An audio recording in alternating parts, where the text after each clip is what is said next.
Okay, I'm going to install this Allen Roth Blackout cordless cellular shade number 0355986. It's 1.5 inch blackout cordless cellular shade, and these are white. Okay, there it is, just testing out the width on it there, and it does fit. Fits perfectly. There's that side and that side. Okay, here's the mounting fixtures and the screws that go with it, and this piece goes on the very bottom of the shade to lift it up and down. These are going to mount up there just like this.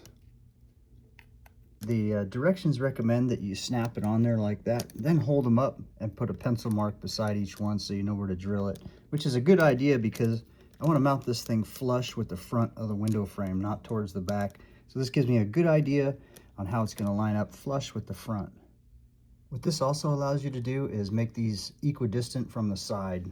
Okay, what I did is I just put 2 dots right where I want to drill my holes.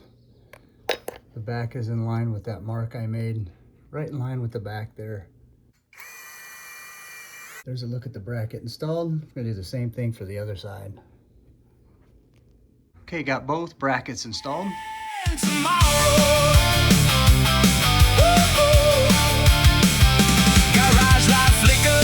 Don't mind late nights chasing one more fix to find. Chainsaw door, yeah, bring it back. Sharpen up the edge, get it right on track. Neighbors say, man, how'd you learn all that? I say trial and error. Really happy with this thing. Thank you for watching, everybody.